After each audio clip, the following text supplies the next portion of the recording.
प्यारे विद्यार्थियों, नमस्कार। आशा करती हूँ कि आप सब तंदुरुस्त होंगे और पढ़ाई के प्रति आप सबका उत्साह बना रहे, इसके लिए आज हम पढ़ेंगे आप ही की छठी कक्षा के विज्ञान का दूसरा अध्याय, जिसका नाम है भोजन के घटक। आइए सबसे पहले हम यह देख लेते हैं कि इस विषय के बारे में हम पहले से ही क्या क्या जानते हैं। हमारे भोजन के मुख्य स्रोत क्या हैं? हमें भोजन की आवश्यकता क्यों होती है? पादपों से उत्पादित होने वाले कुछ खाद्य पदार्थों के नाम। जंतु क्या खाते हैं? बच्चों, अब हम जानेंगे कि आज के इस अध्याय में हम क्या क्या सीखने वाले हैं। तो सबसे पहले हम जानेंगे विभिन्न प्रकार के खाद्य पदार्थों में क्या क्या होता है। विभिन्न पोषक हमारे शरीर के लिए आखिर क्या क्या करते हैं। फिर हम बात करेंगे कि संतुलित आहार क्या होता है और अंत में जानेंगे कि अभावजन्य रोग क्या होते हैं। चलिए अब हम भोजन से मिलने वाले पोषक घटकों के बारे में गहराई से पढ़ते हैं। ये तो आप सब जानते ही होंगे कि भोजन न केवल हमारी वृद्धि और देखभाल के लिए आवश्यक है, अपितु भोजन हमें बहुत से रोगों से भी बचाता है। भारत के विभिन्न प्रांतों के लोगों द्वारा खाए जाने वाले खाद्य पदार्थ भी भिन्न भिन्न होते हैं। कुछ लोग चावल खाना पसंद करते हैं तो कुछ रोटी, वहीं कुछ लोग मीट और मच्छी के शौकीन होते हैं। ये सभी खाद्य पदार्थ एक से ज्यादा कच्ची सामग्री से बनते हैं और ये सामग्री हमें पादपों या जंतुओं से प्राप्त होती है। बच्चों, यह कच्ची सामग्री जिसमें हमारे शरीर के लिए कुछ आवश्यक घटक होते हैं, उन घटकों को हम पोषक कहते हैं। हमारे भोजन के मुख्य पोषक घटक कार्बोहाइड्रेट, प्रोटीन, वसा, विटामिन तथा खनिज लवण हैं। इसके अतिरिक्त रेशे या रुक्षांश और जल भी आवश्यक होते हैं। इन सब पोषकों में से कार्बोहाइड्रेट, वसा, प्रोटीन और विटामिन अधिक आवश्यक होते हैं। बच्चों, अभी हमने यह पढ़ा कि भोजन में कुछ पोषक घटक होते हैं, लेकिन क्या आप जानते हैं कि कौन से भोजन में कौन सा और कितने पोषक उपलब्ध होते हैं?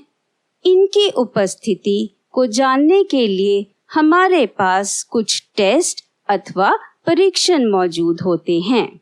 कार्बोहाइड्रेट, प्रोटीन तथा वसा के परीक्षण अन्य पोषकों के परीक्षणों की अपेक्षा सरल होते हैं। कार्बोहाइड्रेट्स मंड तथा शर्करा के रूप में पाए जाते हैं। यह जानने के लिए कि हमारे भोजन में मंड रूपी कार्बोहाइड्रेट उपस्थित हैं कि नहीं, हम एक परीक्षण करेंगे। परीक्षण के लिए हम एक ऐसा खाद्य पदार्थ लेंगे जिसमें मंड रूपी कार्बोहाइड्रेट हो, जैसा कि आलू, और इसके साथ हमें चाहिए होगा आयोडीन का घोल। अगर आयोडीन के डालने से आपका खाद्य पदार्थ काले रंग का हो जाए तो इसका अर्थ है कि आपके खाद्य पदार्थ में कार्बोहाइड्रेट है। चलिए अब इस परीक्षण को करके देखें। इसके लिए आप आलू को 2 हिस्सों में काट दें। फिर एक हिस्से पर आयोडीन विलयन की 2 या 3 बूंदें डालें। अब खाद्य पदार्थ में होने वाले रंग परिवर्तन को ध्यान से देखें। ये देखो बच्चों, इसका रंग काला हो रहा है और यह काला रंग ही मंड रूपी कार्बोहाइड्रेट की उपस्थिति को दर्शाता है। चलिए बच्चों, अब हम प्रोटीन के लिए परीक्षण करेंगे।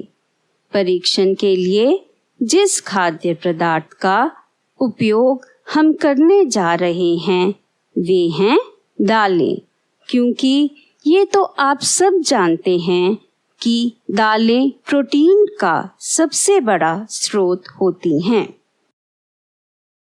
परीक्षण के लिए सबसे पहले आप दालों की थोड़ी मात्रा को पीसकर या मसलकर उसका चूरन बनाएं।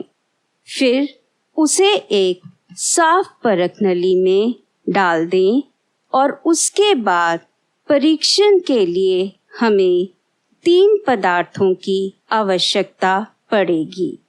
वे हैं जल, कॉपर सल्फेट और कॉस्टिक सोडा। अब आप उस परख नली में 8 से 10 बूंदें जल डालकर उसे अच्छी तरह से हिलाएं। अब ड्रॉपर की सहायता से परख नली में 2 बूंदें कॉपर सल्फेट का विलयन तथा 10 बूंदें कॉस्टिक सोडा का विलयन डालें। अच्छी तरह हिलाकर कुछ मिनट के लिए परख नली को रख दीजिए। बच्चों, क्या आपको इसमें रंग परिवर्तन नजर आ रहा है? क्या यह बैंगनी रंग का हो गया? हाँ, बिल्कुल, यह तो बैंगनी रंग का हो चुका है। इसका मतलब यह बैंगनी रंग खाद्य पदार्थ में प्रोटीन की उपस्थिति को दर्शाता है। बच्चों, अब हम वसा के लिए परीक्षण करेंगे। इसके लिए हमें एक ब्लॉटिंग पेपर चाहिए होगा। अब आप इस ब्लॉटिंग पेपर को मोमबत्ती के प्रकाश के आगे रखें। क्या आपको मोमबत्ती का प्रकाश इस ब्लॉटिंग पेपर में से दिख रहा है? नहीं, बिल्कुल नहीं।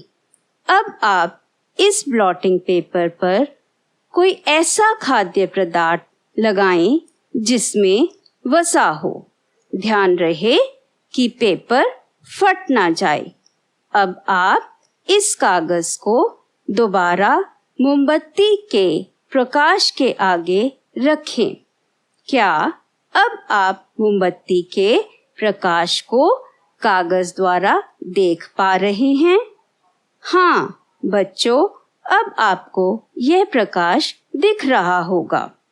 इस खाद्य पदार्थ में उपस्थित वसा ने इस कागज को पारदर्शित बना दिया है, जिसके कारण आपको प्रकाश दिखाई दे रहा है।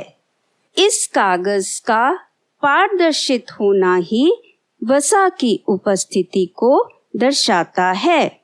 बच्चों, अब हम हमारे शरीर के लिए आवश्यक पोषक घटकों की एक एक करके चर्चा करते हैं। आओ अब हम सबसे पहले वसा और कार्बोहाइड्रेट के बारे में जानते हैं।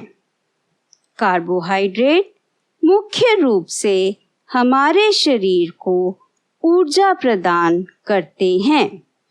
वसा से भी हमें ऊर्जा मिलती है।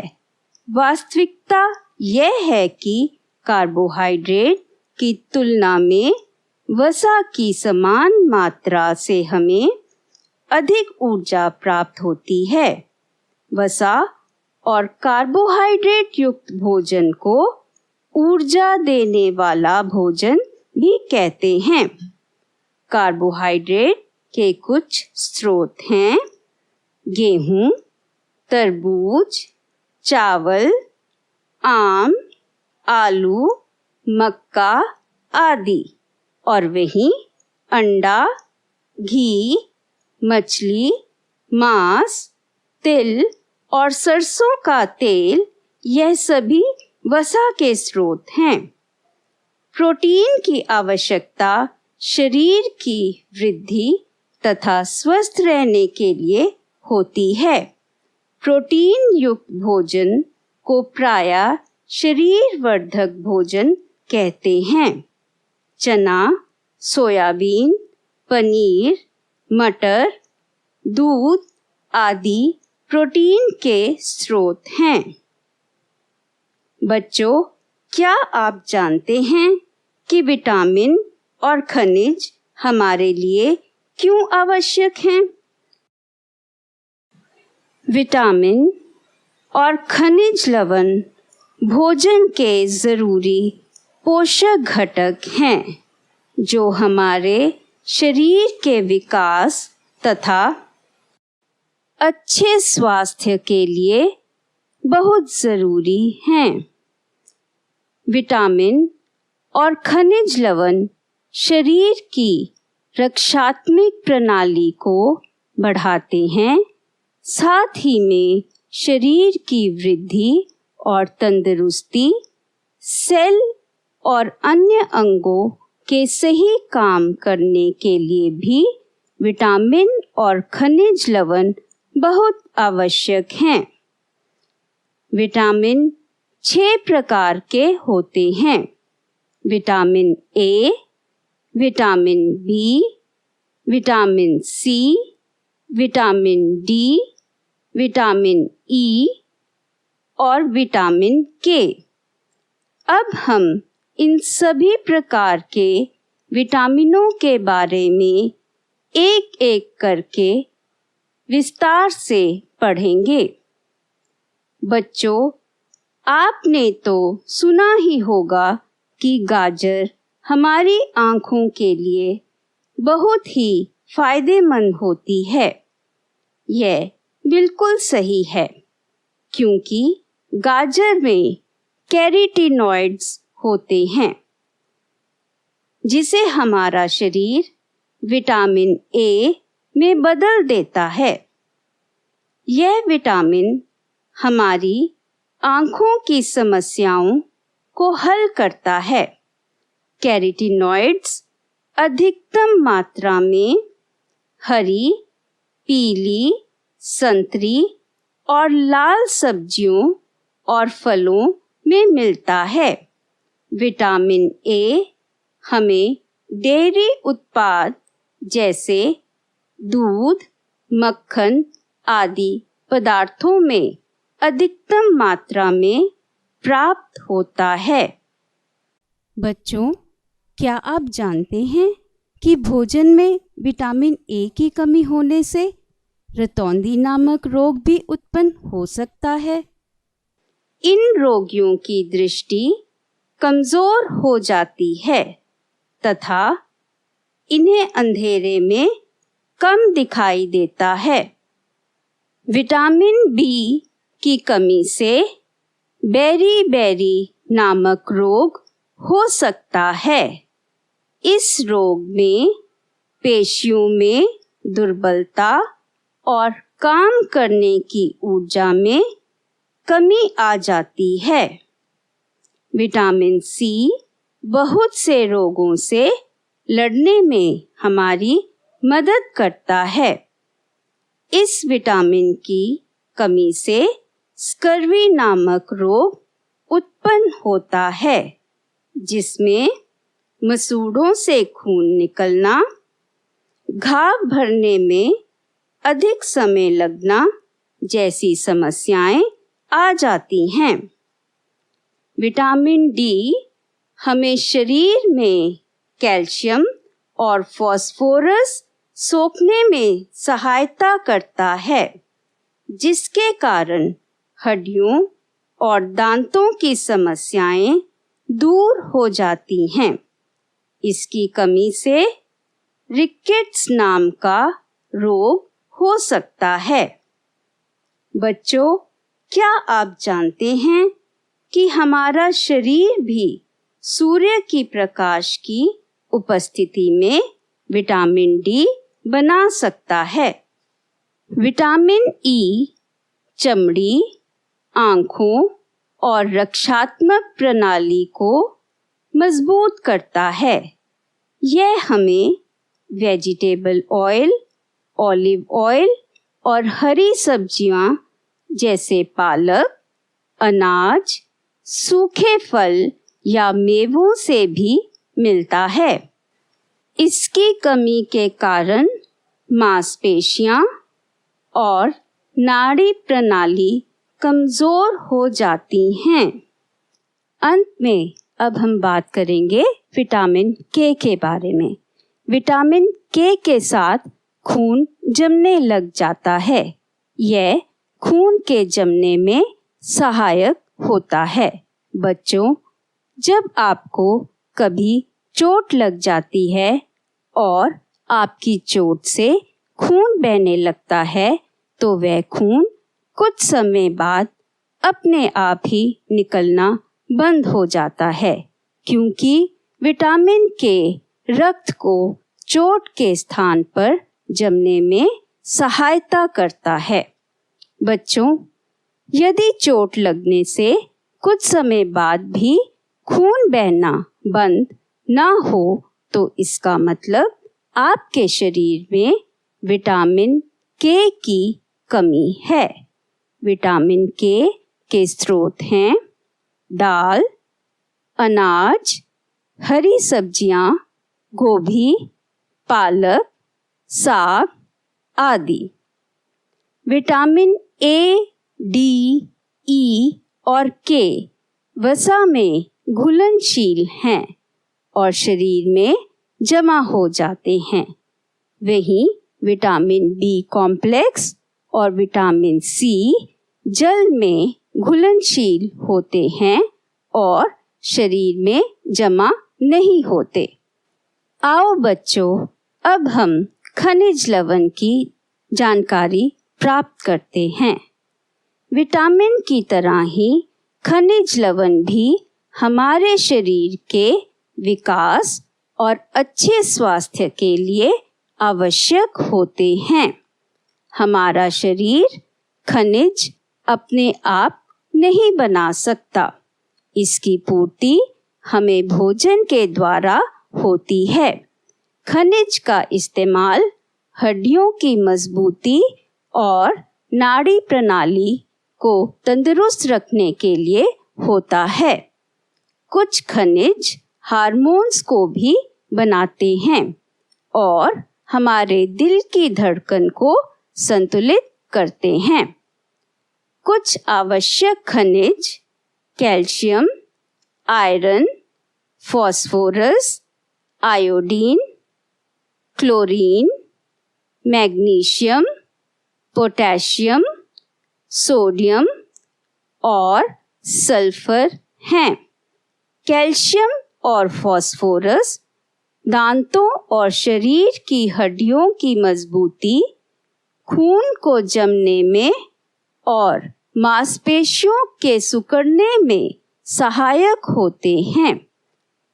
कैल्शियम के मुख्य स्रोत दूध, अंडा, दाल, सब्जियां और मच्छी हैं। आयरन, जिसे लोह भी कहते हैं, खून में लाल रक्ताणुओं में हीमोग्लोबिन बनाने में सहायक होता है।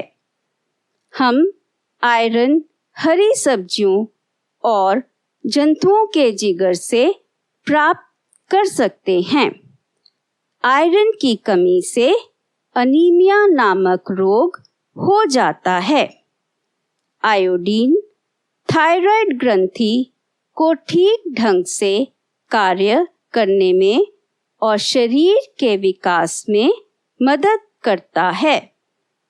आयोडीन हरी सब्जियों, खनिज, जल, आयोडीन वाले नमक से प्राप्त होता है। शरीर में आयोडीन की कमी से घेंगा, जिसे गॉइटर भी कहते हैं, जैसा रोग उत्पन्न हो सकता है। इस रोग से पीड़ित लोगों में मानसिक विकास रुक जाता है और गले की ग्रंथि में सूजन भी आ सकती है। ऐसे ही कुछ पोषक तत्वों के अभाव से हमारे शरीर में रोग अथवा विकृतियां उत्पन्न हो जाती हैं, जिन्हें हम अभावजन्य रोग कहते हैं। आओ बच्चों, अब हम ये जानकारी प्राप्त करते हैं कि पोषकों के अलावा हमारे शरीर में आहारी रेशों तथा जल की क्या आवश्यकता होती है। आहारी रेशे, जिन्हें रुक्षांश भी कहा जाता है, मुख्य रूप से अनाज, दालों, आलू, ताज़े फल और सब्जियों में पाए जाते हैं। रुक्षांश हमारे शरीर को कोई पोषक तो नहीं प्रदान करते, परंतु फिर भी ये हमारे शरीर के लिए इसलिए आवश्यक हैं क्योंकि ये अनपचे भोजन को हमारे शरीर से बाहर निकालने में सहायता करते हैं। वहीं अगर जल की बात करें तो जल भोजन में उपस्थित पोषकों को अवशोषित करने में हमारे शरीर की सहायता करता है। साथ ही में यह कुछ अपशिष्ट पदार्थों जैसे कि मूत्र तथा पसीने को शरीर से बाहर निकालने में हमारी सहायता करता है।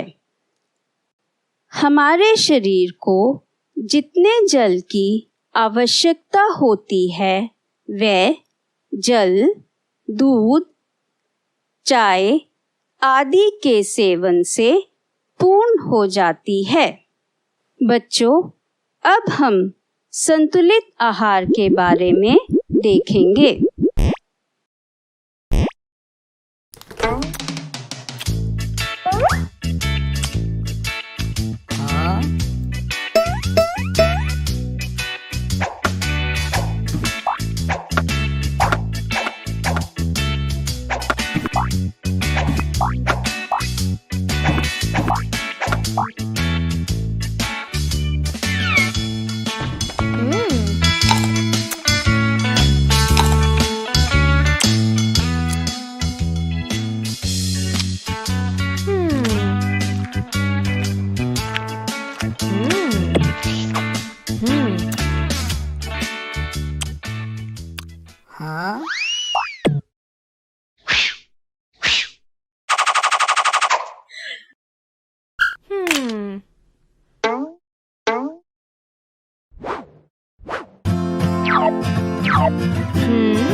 Aha. Huh?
Hey!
बच्चों, आओ अब हम इस अध्याय की जल्दी से एक बार संक्षेप में दोहराई कर लेते हैं।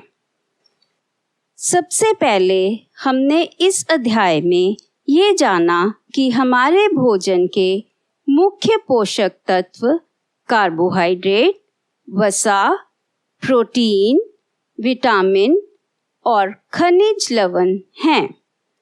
इसके बाद हमने पढ़ा प्रोटीन वाले भोजन को शरीर वर्धक भोजन भी कहा जाता है।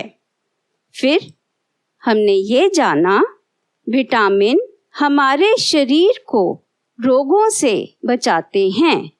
हमारे आहार में लंबी अवधि तक एक अथवा अधिक पोषक तत्वों की न्यूनता से विशिष्ट रोग उत्पन्न हो जाते हैं, जिन्हें अभावजन्य रोग भी कहा जाता है। अंत में हमने संतुलित आहार के बारे में जाना। संतुलित आहार में हमारे लिए आवश्यक सभी पोषक तत्व तथा पर्याप्त वृक्षांश और जल उचित मात्रा में उपस्थित रहते हैं। बच्चों, अब मैं आपसे कुछ प्रश्न पूछूंगी। आशा करती हूँ कि आप सभी प्रश्नों के सही उत्तर देंगे।